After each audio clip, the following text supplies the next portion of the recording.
तनी हथवा उठावा जा हो आंगना लिपाई बोए आंगना लिपाई बोए मैया काला सा धरइबो आंगना लिपाई बोए मैया काला सा धरइबो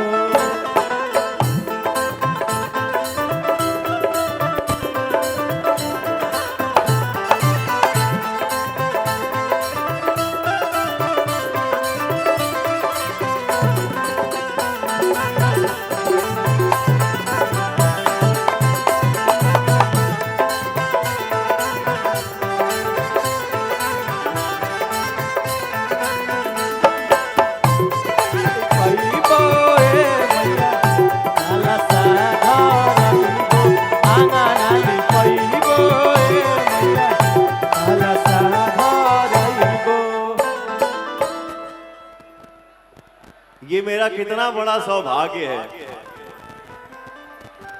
कि कुछ भाई हमार फोटो बनौले बने जा हमरे अम्मा के साथ। लव यू मेरा भाई, लव यू। आप सबसे जरूर मिलूंगा, ठीक है? तने दो चार ठो भजन गा ली राजा, रुकबा तने समय देबा, गाई कि ना गाई? अरे मालिनी बोलाई बोए मैया और हाउल महामाई बो। अरे माली कौन धुआं छोड़ा करे? कम करो, धुआं मत छोड़ो। हाँ? मालिनी का रे? मालिनी बोलाई बोए मैया अढ़ौल महंगाई बो। ओही अढ़ौल बाए मैया।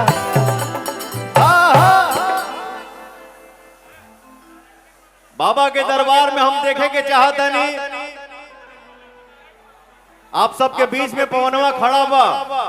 एनर्जी केने ज्यादा बा, बाएं साइड या दाहिने साइड? आप लोग ताली मत बजाइएगा, खाली यहां से ताली चाहिए। ओही अढ़ौला बाए मैया तो हकेलू भाई।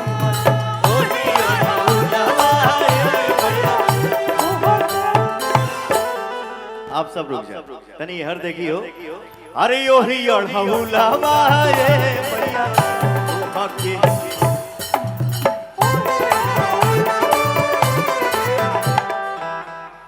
तो भक्ति भाव में भैया चारों तरफ से यही एनर्जी चाहिए, नहीं चारों तरफ से हो। ओही अढ़ौला बाए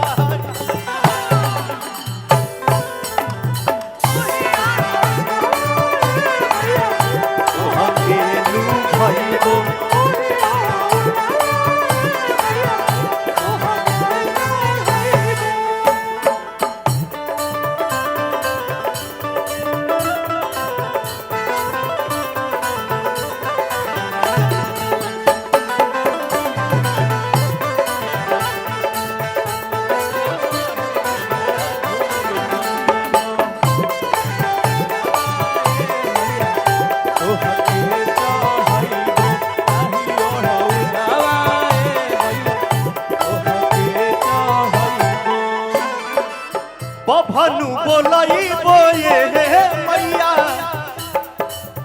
पाठ पढ़ाबो।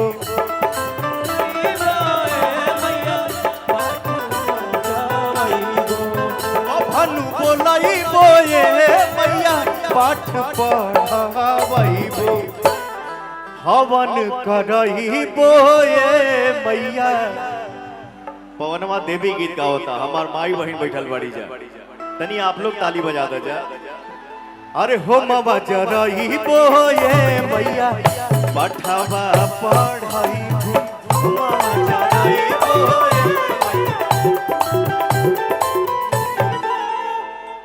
आरामे से आरामे से आराम से आराम से आराम से। हाय हाय हाय। यही तो बात है। एक छोटा सा बच्चा, उसके अंदर एनर्जी देखिए। भक्ति भाव में बानी जा हमनी के हो भैया।